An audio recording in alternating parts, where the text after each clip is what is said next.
رسولنا محمد صلوا على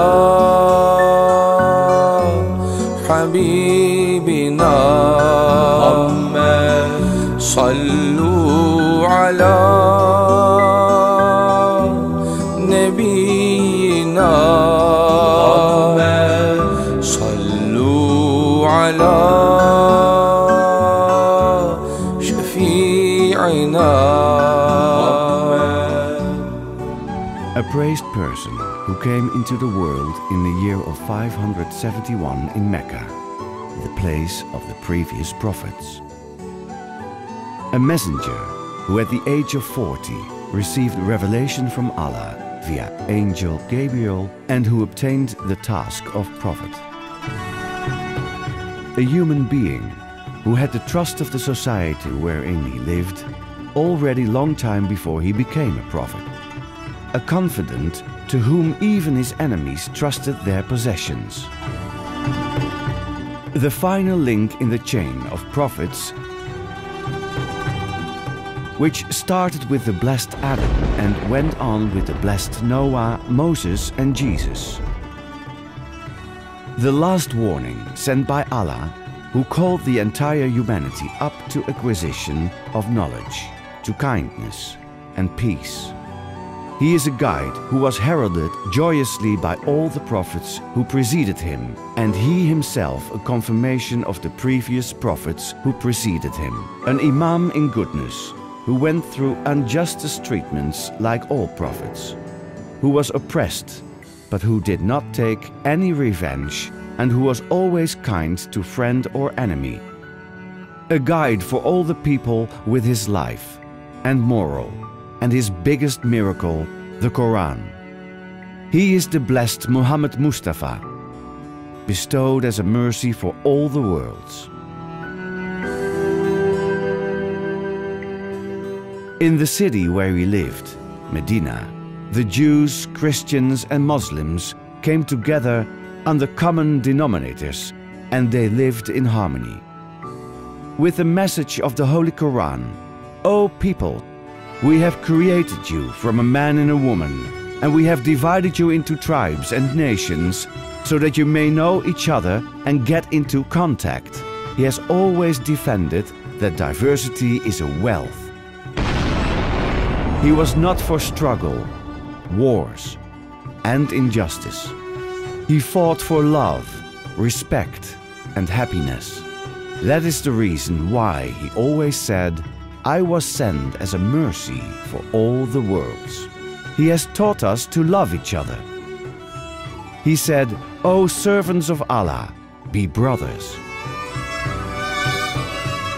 He has advised those who followed him to establish a world within the universe wherein knowledge, kindness, and peace will continue until the day of judgment. He is a prophet who 14 centuries before the Universal Declaration of the Human Rights has said that each man deserves respect and is unique. He is the envoy who has said that each human being is of value and that all people are equal like the tooth of a comb. He is a guide who compares the killing of one human being to the destruction of the whole world. He has forbidden the exploitation of the human being by another human. He has indicated that the person who can sleep while their neighbors are in hunger does not belong to us. He attached importance to solidarity by establishing of foundations who supported the people in need. He has stimulated cohesion and solidarity in the society. He declared that the best under the people was the one who served the people best, and he emphasized the importance of servitude.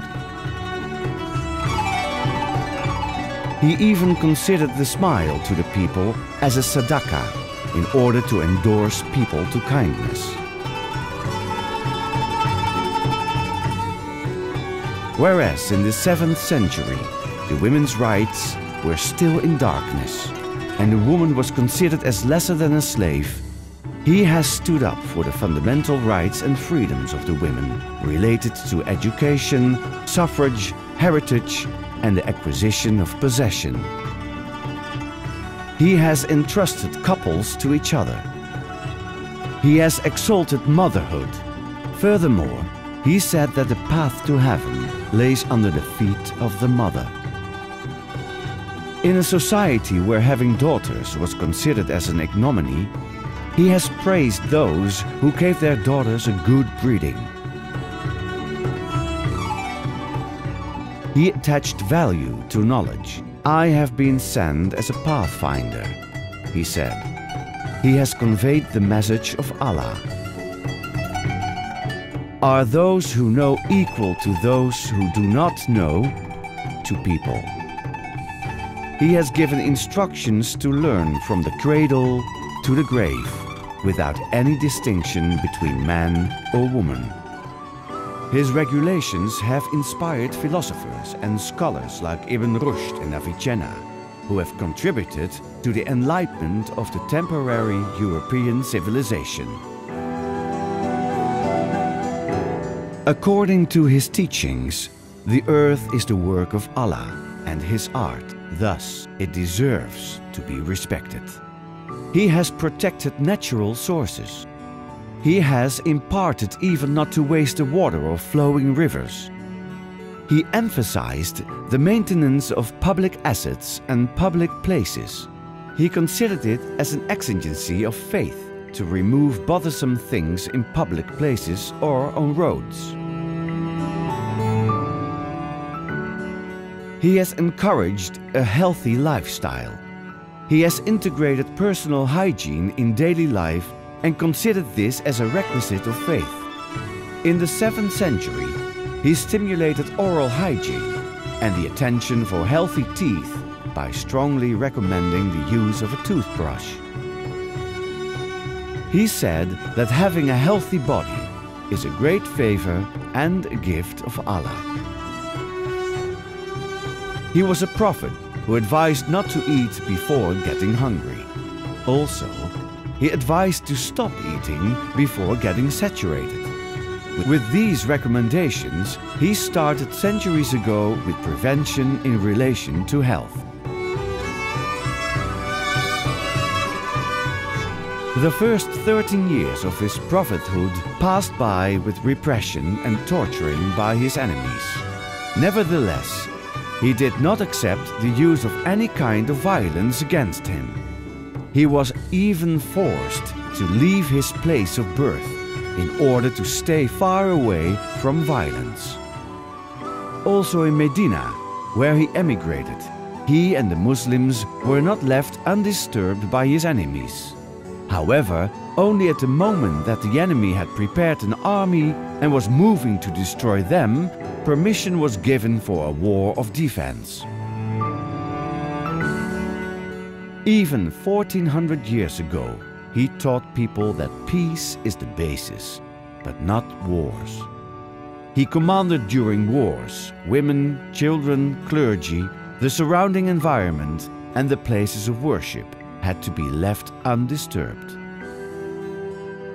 He was always a proponent of peace. Although there were articles to their disadvantage, he signed the Treaty of Hudaybiyah to give the peace a chance. He was always an advocate of peace. The religion, he proclaimed, was namely called Islam, and Islam meant peace. While only in the 19th century, the rights of animals began to come to the fore as a subject of justice. He was the one who, in an era wherein even people were sold as slaves, announced that also animals have rights. He was also the one who cut a piece of his cloth on which a cat had fallen asleep while he was reciting the Quran, and walked away there in order not to disturb the cat. He was also the one who considered goodness against animals equal to goodness against humans. He was also the one who prohibited the hunt on animals for pleasure and relaxation except for food. He has rendered the humanity such a way of life that everyone who sincerely followed his path could find harmony and direction.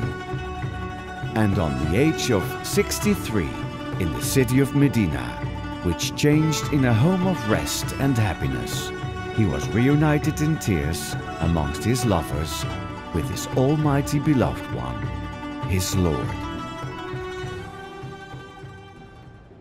Allahu Ekber, Allahu Ekber.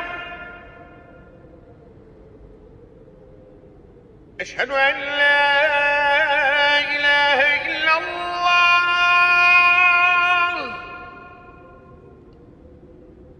Eşhedü en la ilahe illallah. Eşhedü enne Muhammeden Resulullah.